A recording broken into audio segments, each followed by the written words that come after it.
생명 되신 주님, 거룩한 주의 날 주 앞에 나 예배하게 하심을 감사합니다. 비오는 구중중한 날씨 가운데서도 주의 성전에 나와 예배할 수 있는 믿음을 주시고, 이 믿음으로 오늘 주님 만나고 우리 인생의 대변혁의 역사가 나타나서 이제 새롭게 시작하는 한 주간이 주님과 더불어 동행하는 형통한 한 주간 되게 하시고, 주의 백성들 마음의 소원과 또 기도의 제목들이 응답되는 한 주간 되도록 은총과 은혜를 더하여 주옵소서. 가장 부족한 정도 한에 섰습니다. 성령님 붙드사 성령의 레마의 말씀이 증거되도록 역사하여 주옵소서. 예수님 이름으로 기도했습니다. 아멘. 오늘 히브리서 2장 1절로 4절 말씀을 통해서 더욱 예수님을 사랑합시다 라는 제목으로 하나님 말씀 증거하겠습니다. 믿음으로 사는 삶 시리즈 5번째 시간입니다. 우리 신앙의 진보는 날이 가면 갈수록 예수님을 더욱 사랑하는 것입니다. 처음 예수님을 만나고 믿게 된 그날부터 시작해서 1년이 지나면 1년만큼, 2년이 지나면 2년만큼 우리의 신앙은 점점 더 주님을 더 깊이 가슴 떨리게 사랑하는 것이 우리 신앙의 진보가 됩니다. 근데 많은 경우가 이와 같이 우리가 첫 주님을 만나는 그런 구원의 감격이 있고 난 다음부터 신앙생활 하면서 이런 신앙의 진보가 있기보다는 어느 때는 믿음의 퇴보가 되어서 주님을 향한 그 설레임, 그 사랑이 사라져버리고 띠띠미지근하는 그런 신앙의 모습들을 우리가 가질 때가 있습니다. 그래서 오늘 말씀을 통해서 우리가 어떻게 하면 주님을 향한 사랑이 더욱더 커질 수 있는지 말씀을 통해서 우리가 깨닫기를 원합니다. 자, 그렇다면 왜 우리의 신앙이 시간이 지나면 지날수록 주님을 더 사랑해야 되는데, 주님을 알면 알수록 더 감사가 넘쳐야 되는데 왜 신앙의 진보가 없게 될까? 오늘 성경이 이와 같이 말합니다. 히브리서 2장 1절 우리 같이 한번 볼까요? 히브리서 오늘 본문 말씀 2장 1절 같이 한 목소리 시작. 그러므로 우리는 들은 것에 더욱 유념함으로 우리가 흘러 떠내려가지 않도록 함이 마땅하니라.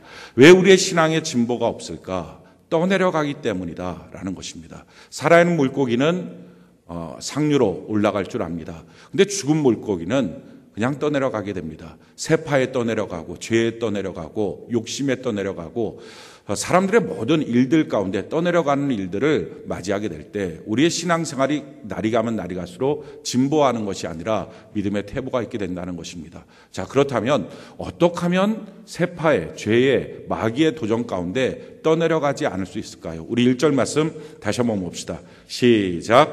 그러므로 우리는 들은 것에 더욱 유념함으로 우리가 흘러 떠내려가지 않도록 함이 마땅하니라. 하나님의 들은 말씀을 유념함으로 내 가슴에 꽉 잘 박힌 못처럼 그렇게 내 마음속에 그 말씀을 둠을 통하여 우리가 떠내려가지 않게 된다 하는 것입니다. 한 걸음 더 나가서 3절에 보니까 우리가 이같이 큰 구원을 등한히 여기면 어찌 그 보응을 피하리요. 우리가 하나님의 구원을 받은 것, 은혜를 받은 것, 말씀을 받은 것을 우리가 등한히 여기면, 가볍게 여기면 떠내려간다 하는 것입니다. 그래서 가장 중요한 것은 하나님의 말씀을 잘 듣고 그것을 내 가슴에 새기는 것입니다. 그러면 우리가 세파 가운데, 죄 가운데 떠내려가지 않게 됩니다. 누구든지 구원의 큰 감격이 유지되려면, 또 구원의 큰 감격을 누리려면, 우리 주님을 더욱 사랑하려면 항상 성경에 접촉되어 있어야 됩니다. 성경으로부터 떠나가 있으면 우리의 인생에 하나님의 말씀 안에서 세상 가운데 요동치고 흔들리는 그런 삶을 살게 됩니다. 모든 영적인 타락과 부패는 하나님의 말씀과의 단절에 있게 됩니다. 중세 암흑시대라고 보통 말을 합니다. 그런데 사실 이 중세 가톨릭 암흑시대라고 말하는 것은 그 당시 예배는 날마다 7번씩 드렸던 시대입니다. 뿐만 아니라 국가 자체의 국교가 기독교였습니다. 그럼에도 불구하고 암흑시대라고 말합니다. 이유는 예배드리러 나와서 어떤 예절, 어떤 그 종교적인 의식에 참여하지만 하나님의 말씀을 하나도 들을 수가 없었습니다. 라틴어로 설교를 하기 때문에 그 당시에 게르만족에 있었던 사람들이 그 말씀을 전혀 들을 수도 없었고, 성경도 라틴어로만 돼 있어서 배운 사람이 아니고서는 읽을 수도 없었습니다. 그러니까 하나님의 말씀을 듣지 못하는 시대가 되니까 결국은 온갖 영적 부패와 타락이 나타나고 미신이 나타나고 기독교 안에 있지만 기독교가 아닌 그런 일들이 나타나기 시작하게 됩니다.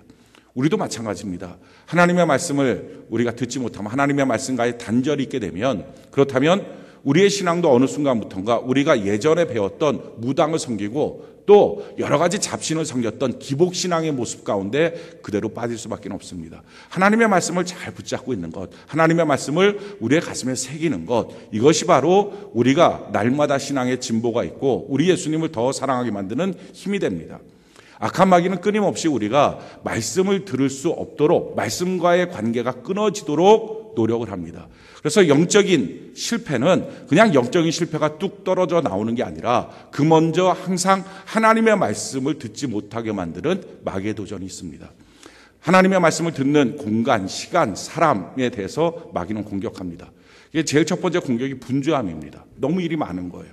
그러니까 하루 종일 너무 바쁘니까 피곤하고 뛰어다니고 예배 드릴 시간도 없고 큐티할 시간도 없고, 이 분주함 때문에 결국은 하나님의 말씀에 접촉하지 못하게 됩니다. 하나님의 말씀에 접촉하지 못하면 영적인 풍성한 교제가 없어지게 됩니다. 그렇기 때문에 우리 삶 속에 너무 많은 분주함이 있다면 한번 가만히 서서 점검해 봐야 됩니다. 내가 과연 우선순위를 정해놓고 하나님 앞에서 가장 중요한 순위대로 일을 하고 있는지, 닥치는 대로 일을 하고 있는지 한번 점검해 봐야 합니다. 두 번째는요, 실망 때문에 그렇습니다. 사람에 대한 실망, 어떤 때는 목회자에 대한 실망, 설교자에 대한 실망, 또는 셀 리더에 대한 실망들, 이런 실망들 때문에 하나님의 말씀을 듣는 공간에 들어가는 것이 두렵기도 하고 겁나기도 하고 싫기도 합니다. 그래서 자꾸 하나님의 말씀을 멀리하게 만들게 됩니다. 또 어떤 경우에는 성도들끼리 모여서 말씀 중심의 교제가 돼야 되는데 말씀 중심의 교제가 아니라 그냥 나누는 교제들만 하게 됩니다. 그러다 보면 우리의 죄악의 본성 때문에 자기도 모르는 사이에 남 비판하고 정죄하고 판단하고 또 욕하고 또는 자기의 삶에 대해서 원망하고 불평하고 한탄하고 이런 것들만 모임 속에 말을 하게 됩니다. 결국 그런 모임은 성도들끼리 모여 있지만 구원의 큰 능력도 말씀의 권능도 빠졌기 때문에 경건의 모양은 있어도 경건의 능력이 없는 그런 헛된 모임이 되고 맙니다. 또는 교회 일에 바쁘다 보면서 하나님의 말씀을 등한히 여기는 때가 있습니다. 사실은 교회 안에서 하나님의 일은요, 잘하는 게 아니에요. 잘하는 게 목적이 아닙니다. 교회 안에서 하나님의 일은 바른 방법대로 일하는 것을 배우는 것입니다. 실질적으로 우리의 일은 세상에서 일하는 것입니다. 교회 안에서는요, 세상에서 어떻게 성공적인 삶을 살지, 복된 삶을 살지에 대해서 배우는 그런 훈련 과정입니다. 그래서 교회에서는 일을 잘하는 게 목적이 아니라 바르게 하는 게 목적입니다. 하나님의 말씀을 이루기 위해서 일을 해야 됩니다. 근데 어느 때 보면 그냥 일하는 걸로 교회 생활을 다 한다고 생각하고 일하면서 자기가 무엇인가 교회에 기여하고 있고 은혜 받고 있다라고 착각을 합니다. 사도행전 6장에 보면 초대교회, 은혜로 왔던 초대교회인데 여기서 문제가 발생을 했습니다. 문제가 왜 발생했냐면은 사도행전 6장 1절에 보니까 그때 제자가 더 많아졌는데 헬라파 유대인들이 자기의 과부들이 매일의 구제에 빠짐으로 히브리파 사람들을 원망하니, 구제하는 일이었어요. 얼마나 좋은 일인지 모릅니다. 하나님이 참 기뻐하는 일입니다. 교회 안에서 하는 모든 봉사의 일들은 다 기뻐하는 일입니다. 하나님이. 그런데 문제는 이 구제하는 일을 할 때 하나님의 말씀을 갖고 그 말씀을 이루기 위하여 일을 해야 되는데 그게 아니라 구제의 일에 너무 바빠서 말씀 볼 시간이 없는 거예요. 말씀 들을 여유가 없는 거예요. 마음이 분주해져 있는 거예요. 그러니까 온통 머릿속에 무엇을 어떻게 일할까만 떠오르기 시작하는 거예요. 그래서 말씀이 빠져버린 상태에서 일만 하다 보니까 일 때문에 분쟁이 일어났어요. 교회 안에서 받은 직분 때문에, 직책 때문에 여러 가지 일을 하다가 마음이 공고해지고 분쟁이 일어날 때가 있습니다. 자, 이럴 때 이 문제 가운데 사도들이 이 문제를 어떻게 풉니까? 이렇게 풀었어요. 사도행전 6장 2절로 4절에 보니까 12사도가 모든 제자를 불러 이르되 우리가 하나님의 말씀을 제쳐놓고 접대를 일삼는 것이 마땅하지 아니하니. 그 문제를 깨달았습니다. 하나님의 말씀을 제쳐놓고 접대하는 것, 다른 사람 섬기는 것, 봉사하는 것 너무 귀한 일이지만 말씀 제쳐놓고 일하니까 이것이 마땅한 것이 아니다. 여기서부터 문제가 일어났다 하는 것입니다. 그래서 제가 꼭 예배의 생명을 거십시오. 큐티하고서 봉사해야 됩니다. 라고 하는 이유가요, 우리가 또다시 이런 우를 범할 수 있기 때문에 그렇습니다. 일을 하다가 일에 빠지고 일이 자기의 신앙생활의 전부다라고 착각을 합니다. 근데 사도들도 어느 순간인가 일을 하다 보니까 일에 빠져서 말씀을 제쳐놓고 일을 했다는 거예요. 그래서 이렇게 말합니다. 형제들아, 너희 가운데 성령과 지혜가 충만하여 칭찬받는 사람 7을 택하라. 우리가 이 일을 그들에게 맡기고 우리는 오로지 기도하는 일과 말씀 사역에 힘쓰리라 하니. 이걸로 문제를 해결합니다. 결국 그래서 어떻게 됩니까? 사도행전 6장 7절에 보니까 하나님의 말씀이 점점 왕성하여 예루살렘에 있는 제자들의 수가 더 심히 많아지고 허다한 제사장의 무리도 이 도에 복종하니라. 하나님의 말씀이 왕성할 때, 그러니까 말씀의 회복이 있어야 은혜의 회복이 있고요, 은혜의 회복이 있어야 믿음의 회복이 있습니다. 그러니까 말씀을 간절히 붙잡고 있는 것, 이것이 떠내려가지 않게 하는 신앙의 힘이고 믿음의 힘이 된다 하는 것입니다. 뿐만 아니라 우리 안에 죄나 범죄함이나 불순종이 있으면, 원망 불평이 있으면 깨진 독처럼 하나님의 말씀이 들어와도 다 빠져나가게 됩니다. 그렇기 때문에 우리가 온전한 마음으로 자꾸 마음을 만들어가는 것들이 필요합니다.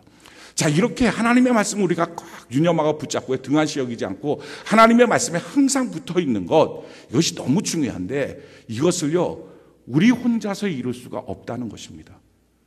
우리는 감정 하나 일어나도요, 그것을 이겨낼 힘이 없어요. 어떤 사건 앞에 실망 한 번만 해도 안 되는 거예요. 아니, 일의 분주함만 달려와도 예배 시간에 대해서 지키겠다 약속도 못 하는 거예요. 이게 우리의 모습이에요. 그러니까 우리는 연약함이 있고 본질적인 죄성이 있기 때문에 하나님의 말씀 항상 붙잡고 한결같이 주의 말씀대로 살아야지 라고 결심을 하지만 그 결심대로 순종하며 살기에는 너무 힘이 듭니다. 이게 연약해서 잘 안 되는 거예요. 그래서 필요한 걸 하나님이 주셨어요. 어떻게 우리가 항상 말씀을 붙들고 떠내려가지 않도록 만들어 주셨느냐? 그게 바로 교회예요. 교회는요, 하나님의 가정입니다. 어린아이가 집에 가정 안에서 커야지 잘 양육되는 것처럼 성도들은 교회 안에서 있어야 바르게 양육될 수 있습니다. 과연 교회가 어떤 곳이길래 왜 교회 안에 있어야 안전할 수 있습니까? 두 가지로 교회의 요소를 우리에게 설명을 하고 있습니다. 마태복음 16장 18절로 19절에 보면 또 내가 네게 이르노니 너는 베드로라. 내가 이 반석 위에 내 교회를 세우리니 음부의 권세가 이기지 못하리라. 내가 천국 열쇠를 네게 주리니 내가 땅에서 무엇이든지 매면 하늘에서도 매일 것이요 내가 땅에서 무엇이든지 풀면 하늘에서도 풀리리라 하시고, 두 가지 요소를 주님이 말씀하시는 거예요. 내 교회, 주님의 교회를 세울 건데 그 교회는 음부의 권세가 이기지 못하는 것이다. 두 번째는 하늘의 문을 열 수 있는 열쇠를 주겠다. 이 두 가지입니다. 음부의 권세가 이기지 못하는 것, 그래서 교회는요, 세상에서 가장 안전한 곳입니다. 교회는요, 마귀의 도전을 이길 수가 있어요. 교회 안에, 그 공동체 안에 있으면 수많은 도전과 시험거리가 몰려올 때 그걸 이길 수가 있습니다. 그게 교회예요. 그게 교회를 주신 이유는 내 믿음이 흔들리지 않도록 죄의 유혹, 마귀의 유혹에서 이길 수 있도록 하기 위해서 주신 것, 이게 교회입니다. 그래서 교회 공동체 안에 계속 있으면 결국은 이겨요. 할렐루야. 결국은 마귀를 이기는 거예요. 결국은 죄를 이기는 거예요. 결국은 시험을 이기는 거예요. 이게 교회 공동체의 가장 강력한 힘이에요. 성경은 이와 같이 말합니다. 히브리서 10장 19절로 22절에 그러므로 형제들아, 우리가 예수의 피를 힘입어 성소에 들어갈 담력을 얻었나니 그 길은 우리를 위하여 휘장 가운데로 열어놓으신 새로운 살 길이요 휘장은 곧 그의 육체니라. 또 하나님의 집 다스리는 큰 제사장에 계심에 우리가 마음의 뿌림을 받아 악한 양심으로부터 벗어나고 몸은 맑은 물로 씻음을 받았으니 참마음과 온전한 믿음으로 하나님께 나아가자. 우리가 교회 공동체 안에 모일 때마다 하나님은 주의 보혈을 뿌려주셔서 우리의 마음을 정결케 하시고 항상 온전한 마음으로 나갈 수 있도록 우리의 마음을 바꿔주시는 힘이 있어요. 그래서 교회 공동체 안에 들어오면 자기 마음을 회개할 수 있어요. 자기 마음을 되돌아볼 수 있어요. 뿐만 아니라 죄의 유혹, 마귀의 유혹에서 이길 수가 있어요. 이게 교회 공동체의 능력입니다. 또 한 가지, 교회 공동체는요, 축복의 심장이에요. 우리가 하늘문을 열 수 있는 열쇠를 사람들에게, 개인에게 준 게 아니라 교회에 주셨다고 성경은 말합니다. 이게 왜 중요하냐? 성경이 이와 같이 말합니다. 신명기 28장 12절 이하에 보면 여호와께서 너를 위하여 하늘의 아름다운 보고를 여시사 내 땅에 때를 따라 비를 내리시고 내 손으로 하는 모든 일에 복을 주시리니 내가 많은 민족에 꾸어줄지라도 너는 꾸지 아니할 것이요 여호와께서 너를 머리가 되고 꼬리가 되지 않게 하시며 위에만 있고 아래에 있지 않게 하시리니. 그러니까 성경은 이렇게 말하고 있어요. 모든 사람들 머리마다 하나님의 아름다운 보물 창고를 각각 주셨다는 것입니다. 그러니까 저도 그렇고 여러분도 그렇고 우리 머리 위에 아름다운 하나님의 보물 창고를 모든 사람한테 각각 주신 거예요. 근데 사람은 두 종류가 있겠죠. 이 보물 창고가 열려 있는 사람이고 닫혀 있는 사람. 두 종류의 사람이에요. 이 보물 창고가 열리면 하늘에서 아름다운 때를 따라 비를 내려주신다라는 것입니다. 사막이 원래 사막이 아니고요. 비가 안 오면 사막됩니다. 근데 사막도요, 비가 내리면요, 옥토가 됩니다. 아무리 좋은 집안 출신이고 좋은 부모 밑에서 태어나도 자기의 하늘문이 딱 닫혀 있어서 거기서부터 하늘의 은혜로운 비가 내리지 않으면 그러면 마음은 먼지 나는 사막인 거예요. 반대로 안 좋은 집안 분위기, 그런 안 좋은 혈통, 이걸 타고 났다 할지라도 하늘의 문이 열려서 때를 따라 은혜의 단비가 쏟아지면 그 사람은 항상 감사가 넘치는 축복된 삶을 살아갈 수 있습니다. 문제는 하늘의 문인데 이 문이 열리면 너가 돈을 꾸지도 않고 꺼주는 사람이 되고 물질의 부여를 주고 머리가 되고 꼬리가 되지 않고 위에만 있고 아래에 있지 않도록 내가 너를 승승장구하도록 만들어주게 될 것이다 라고 말씀합니다. 그런데 이 하늘 창고는 자기 혼자 여는 게 아니라는 거예요. 자기가 노력해서 자기가 기도해서 애써서 신앙생활에서 여는 게 아니라 성경이 뭐라고 말합니까? 교회에다가 천국문을 여는 열쇠를 주셨다는 것입니다. 그래서 성경이 이렇게 말해요. 마태복음 18장 18절로 20절에 예수님이 또다시 말씀하신 건데 진실로 너희에게 이르노니 무엇이든지 너희가 땅에서 매면 하늘에서도 매일 것이요 무엇이든지 땅에서 풀면 하늘에서도 풀리리라. 진실로 다시 너희에게 이르노니 너희 중에 두 사람이 땅에서 합심하여 무엇이든지 구하면 하늘에 계신 내 아버지께서 그들을 위하여 이루게 하시리라. 두세 사람이 내 이름으로 모인 곳에서는 나도 그들 중에 있느니라. 두세 사람이 내 이름으로 모인 곳, 이게 교회입니다. 그러니까 교회 안에서 서로가 서로를 위하여 기도하기 시작할 때 한 마음이 되어서 조건은 한 마음이 되어서 기도하기 시작할 때 그 사람의 머리 위에 있는 하늘의 보물창고를 열어주시겠다 하는 것입니다. 그래서 교회가 축복의 심장이에요. 자기 혼자 열심히 사업한다고 사업의 문이 열리는 게 아니고요. 자기 혼자 열심히 뛰어다닌다고 직장의 문, 가정의 문, 결혼의 문이 열리는 게 아니라 교회 공동체 안에서 서로 간에 그들을 위하여 기도하기 시작할 때 하늘의 문이 열려서 하나님이 때를 따라 비를 내려주시는 은혜로운 삶의 터전이 되게 된다는 것입니다. 이게 놀라운 축복의 심장의 터전이에요. 자, 그런데요, 이 교회가 어떻게 이루어집니까?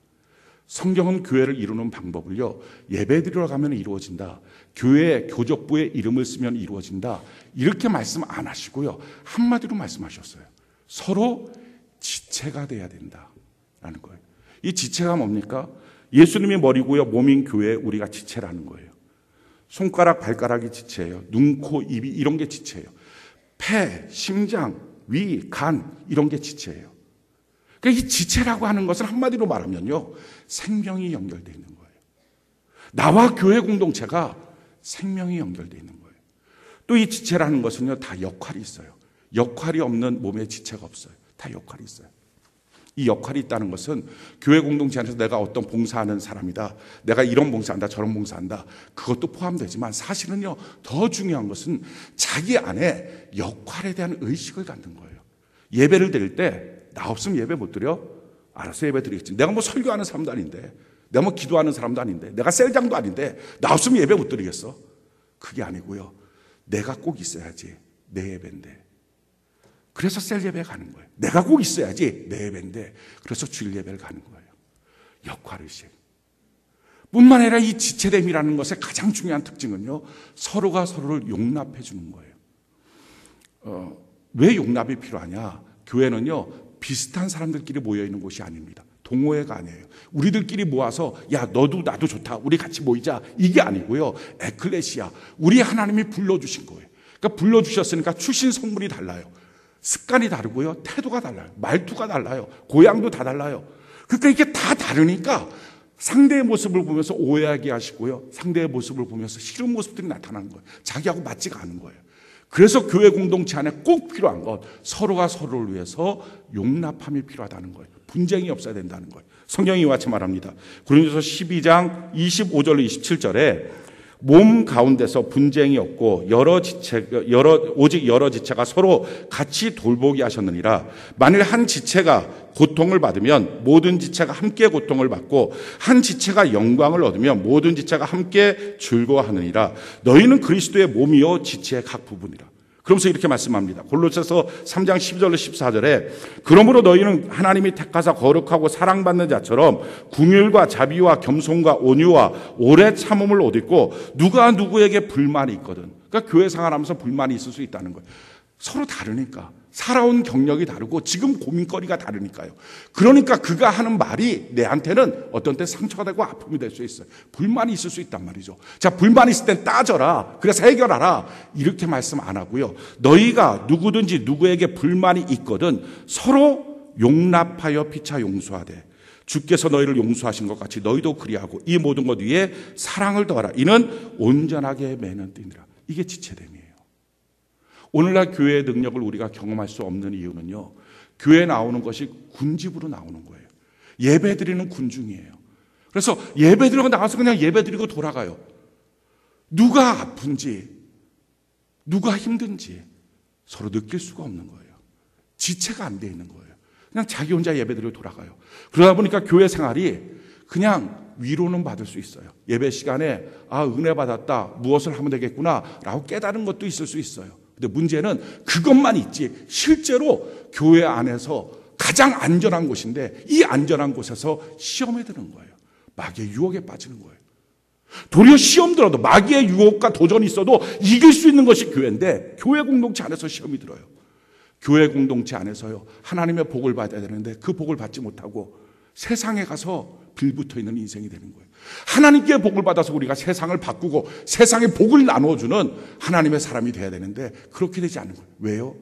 지체되지 않아서. 교회의 모습은 있어도 교회의 이름은 있어도 교회 안에서 서로 지체로서의 애씀이 없는 거예요. 노력이 없는 거예요. 서로 간에 애쓰고 노력함으로 우리가 뭘 해야 됩니까? 그래서 이 교회 공동체 안에서요. 이걸 하는 거예요. 히브리서 3장 12절 14절에 이렇게 말씀합니다. 형제들아 너희는 삼가 혹 너희 중에 누가 믿지 아니하는 악한 마음을 품고 살아계신 하나님에게서 떨어질까 조심할 것이요 오직 오늘이라 일컫는 동안에 매일 피차 권면하여 너희 중에 누구든지 죄의 유혹으로 완고하게 되지 않도록 하라. 우리가 시작할 때 확실한 것을 끝까지 견고히 잡고 있으면 그리스도와 함께 참여한 자가 되고 우리가 처음 시작할 때 그 마음을 끝까지 견고하게 붙잡고 있으면 떠내려가지 않으면 그리스도와 함께하는 자가 될 것이다. 그런데 그게 되기 위해서는 오늘 우리의 마음속에 믿지 아니하는 마음이 생길 수 있다는 것입니다. 의심도 생기고 실망도 생기고 하나님의 말씀에 접촉하지 못하게 만드는 그런 죄의 유혹들, 마귀의 도전들이 생길 수 있다는 것입니다. 그럴 때 자기 혼자 그걸 못 이긴다는 거예요. 그래서 꼭 필요한 게 뭡니까? 같은 교회 지체들이 서로 권면해 주라는 거예요. 그렇게 하지 말라고. 근데 문제는요. 지체됨이 없으니까 서로 한 몸의 지체로서의 역할을 못하니까 누가 정말 그런지 알지도 못하고요. 알아도 그렇게 권면을 못해요. 권면을 해도 받아들이는 사람이 너가 뭔데 나한테 그런 식으로 말해? 받아들일 마음의 준비가 안 되는 거예요. 그러다 보니까 교회 공동체 안에 있어도 그 공동체가 아니고요. 시험이 들 건 다 들고 마귀의 유혹에 있을 건 다 있고 죄의 유혹에 있을 건 다 있고요. 뿐만 아니라 하나님의 복을 하늘의 창문이 열려서 하늘의 창구가 열려서 복을 받아야 되는데 그 복이 없이 그냥 교회에 나와서 잠깐 눈물을 흘리고 위로받고 돌아가는 인생으로 살고 있다는 것입니다. 사랑하는 성도 여러분, 그래서 꼭 필요한 게 있어요. 우리가 신앙생활 날마다 주님을 더 사랑하기 위해서 꼭 필요한 것, 그것은요 말씀을 꽉 붙잡고 살아야 되는데 내 힘 갖고는 안 돼요. 그렇기 때문에 온전한 교회, 온전한 지체됨을 만들어야 돼요. 이것은요 저절로 이루어지지 않아요. 나는 가만히 있는데 저 사람이 와서 우리 같이 형제자매 지체합시다. 그렇게 되진 않아요. 그 사람이 손을 내밀 때 나도 손 잡아주는 그 애씀이 있어야 돼요. 나는 그냥 가만히 편안하게 있고 그런데 어느 순간에 내가 그 사람을 알기 시작하고 사랑하게 되고 지체가 된다. 그렇게 되진 않아요. 같이 마음을 여는 거예요. 같이 용납하는 거예요. 같이 용서하는 거예요. 우리 교회가 이제 다음 주면은 교회 창립 15주년이 됩니다. 15년 동안 처음 창립 선언서이 우리 주보 뒷면에 나와 있는데요. 여러분들 꼭 나중에 한번 읽어보시기 바랍니다. 처음부터 우리 교회의 꿈, 목적은요 성경적 교회였어요. 그 성경적 교회, 어떻게 하면 가장 성경적 교회, 가장 건강한 교회를 이룰까? 두 가지의 도구를 붙잡았어요. 하나는 큐티예요. 어떤 분들은 이렇게 큐티하기 힘든데 목사님 왜 이렇게 큐티하라 그러냐, 아주 막 짜증날 정도로 힘들다 하시는 분들이 있어요. 그런데요, 복 있는 사람은 악인의 길을 따르지 않고 죄인의 길에 서지 않고 오만한 자의 자리에 앉지 않고 오직 여호와의 율법을 주야로 묵상하는 자로다. 저는 시냇가에 심은 나무처럼 철을 따라 열매를 맺으며 하는 모든 행사가 형통하다. 우리는요, 하나님의 말씀을 주야로 묵상하지 않으면, 하나님의 말씀을 날마다 붙잡고 묵상하지 않으면요, 악인의 꾀, 죄인의 길, 오만한 자리에 설 수 있는 충분한 연약함이 있어요. 그게 안 되는 거예요. 믿음 생활 지키지 못하는 거예요. 믿음이 있다고 말하지만 현장에 가서 화낼 거 다 화내고, 싸울 거 다 싸우고, 욕할 거 다 욕하고, 돌이켜보면 세상 사람과 똑같이 사는 거예요. 하나님의 말씀이 있어야 그게 안 되는 거예요. 화내는 본성이 있던 게 본성이 바뀌어지고요. 짜증내는 본성이 바뀌어지고요. 그래서 다툼 많은 가정이 천국 가정 되고요. 회사 생활할 때 주변 사람들이 너 보면서 참 기쁨이 있다 이 말을 듣고 바뀌는 변화되는 삶이 나타나는 거 다른 것 갖고는 안 되는 거예요. 하나님의 말씀이 자기 안에 있어야 돼요. 복 있는 사람은 이 말씀을 붙잡는 거예요. 그래서 철을 따라 열매를 맺고 하는 모든 일이 형통해집니다. 하나님의 말씀 날마다 보지 않으면 신앙생활 제대로 할 수 없다는 거예요. 또 한 가지, 우리가 개척 15년 동안에 지금까지 계속 붙잡고 강조하고 있었던 것, 그게 셀교회예요. 왜 셀교회가 필요하냐? 이유는 셀교회가 되지 않으면 지체됨을 배울 수가 없어요. 같이 모여서 여기 예배 드리는데 누구를 알고 누구를 지체로 합니까? 기껏 교회 안에서 교제를 한다고 해도요, 자기가 마음 맞는 사람밖에 교제를 안 해요. 그러니까 마음 맞는 사람이니까 용납할 게 없는 거예요. 뭐 불만이 있어야지 용납이 되죠.